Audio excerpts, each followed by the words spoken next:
samba, mana yeli rumba, mana yeli guide samba, mana yeli. Donc sans pour autant être long, et je vais un peu revenir sur le thème de M. Diallo, aller étudier en France et le retour.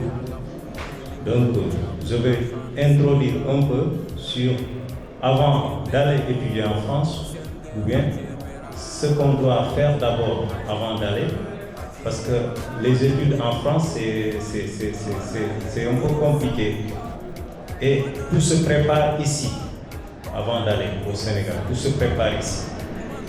Donc et pour aller étudier en France, il faut d'abord, moi je dis d'abord, il faut réfléchir d'abord sur son projet. Voilà. Réfléchir sur son projet, ça commence dès la classe de la seconde. Moi, chaque fois, je dis ça à mes candidats. Parce que quelqu'un se présente, bon, après le bac, il vient chez moi, donc on lui fait la consultance, mais on voit que vraiment son parcours n'est pas très brillant. Donc, c'est à partir de la classe de seconde qu'on prépare son voyage pour la France. Pourquoi? Parce qu'en faisant la démarche, l'agence Campus France exige ces 3 années, les bulletins de ces 3 années-là. Donc, dès la seconde, vraiment, il faut se préparer et il faut travailler et avoir de bonnes notes. D'accord? Et avoir son projet en tête. Comme l'a dit M. Tanigora, donc il ne faut pas attendre jusqu'au bac pour dire que moi je veux faire ça, je veux faire ça. Donc il faut se préparer en conséquence. D'accord. Maintenant, après avoir réfléchi sur son projet, après le bac, donc je m'approche de l'agence Campus France. L'agence Campus France, c'est une agence qui fait la promotion de l'enseignement supérieur français à l'étranger.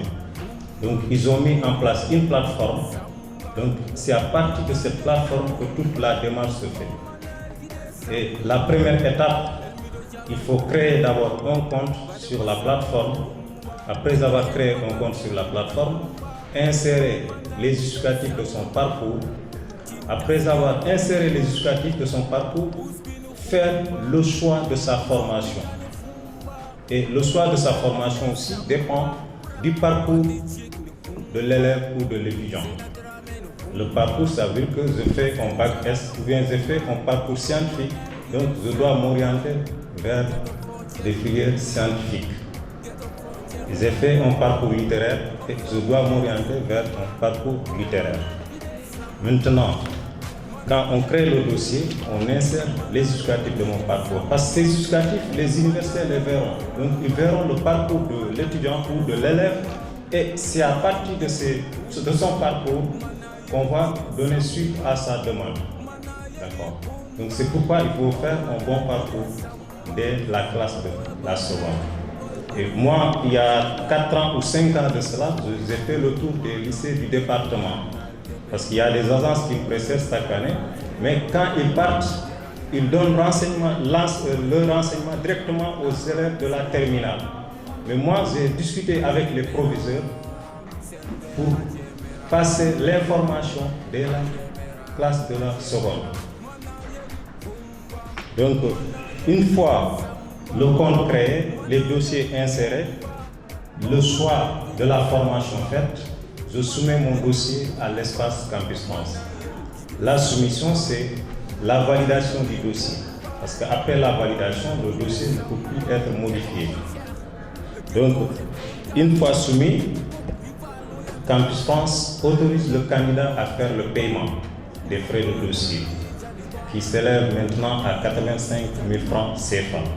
Une fois ces frais payés, le candidat attend l'étude du dossier. Donc, Campus France va étudier le dossier et ils vont autoriser le candidat à prendre un rendez-vous d'entretien. Maintenant, l'entretien aussi, ça se prépare parce qu'on va vous demander votre projet d'étude. C'est pourquoi je dis, avant tout, il faut réfléchir sur son projet. Ce que je veux faire en France, qu'est-ce que je veux devenir? Qu'est-ce que je pourrais faire à la suite de cette formation? D'accord. Maintenant, après cet entretien-là, le dossier sera transmis aux différents établissements que vous avez choisis. Et à partir de ce moment, vous attendez la réponse des établissements. Au plus tard, au mois de mai, avril, tous les universités doivent répondre à vos demandes. Une fois que vous aurez une ou plusieurs acceptations, maintenant vous faites votre choix définitif. Le choix aussi, vous devez bien réfléchir sur le choix. Parce que vous pouvez avoir une acceptation partout sur le territoire français. Mais il faut d'abord voir, est-ce que la ville qui m'a accepté, est-ce que je pourrais trouver des répondants là-bas? C'est-à-dire des gens qui vont m'accueillir, qui vont m'héberger. D'accord. Maintenant, une fois le choix définitif fait, à partir du mois de juin, on entame la démarche de visa avec les candidats. Et pour ça, le consulat va vous demander un certain nombre de dossiers. C'est-à-dire, il y a les dossiers prioritaires, c'est un garant financier. Le garant financier, bon, vous pouvez le trouver à partir de la France avec ce qu'on appelle une attestation de prise en charge, ou bien encore à partir du Sénégal avec ce qu'on appelle l'avis, c'est-à-dire avec un virement irrévocable. D'accord, attestation de virement irrévocable. C'est un montant qui sera bloqué dans un compte et qui ne sera pas annulé, un montant de 4 800 000 francs CFA. Donc c'est ce montant-là qui va constituer la garantie pour le candidat. Il faut trouver aussi un hébergeant, quelqu'un qui pourra vous héberger dans la ville où vous avez eu l'acceptation. D'accord.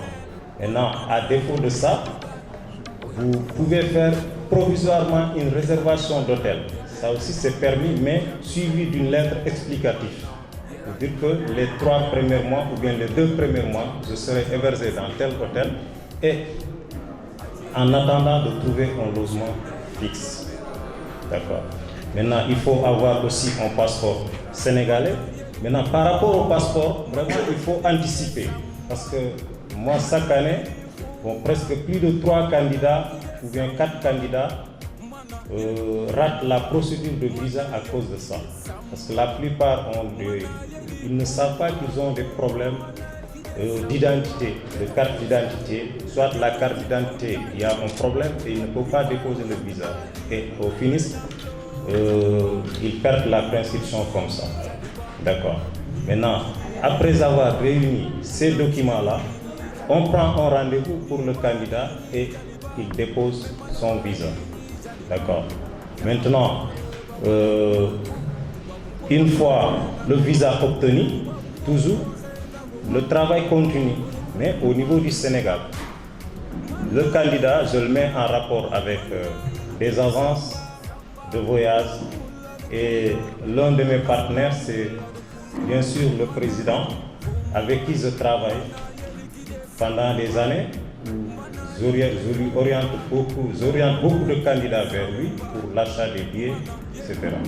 Maintenant, une fois le visa et le billet obtenu, le candidat il regagne son université. Maintenant, une fois là-bas, il y aura aussi des démarches à suivre. Mais nous, notre contrat se limite ici au Sénégal. Une fois le visa obtenu, donc le candidat regagne son établissement pour suivre les autres étapes. Maintenant, tout ce qui se passe en France comme démarche, donc je vais laisser la parole à M. Diallo qui va vous expliquer les autres démarches à suivre, de l'arrivée en France jusqu'à l'inscription, jusqu'à la fin des études. Et je vous remercie pour votre aimable attention. Mana yeli humba, mana yeli gide samba, mana yeli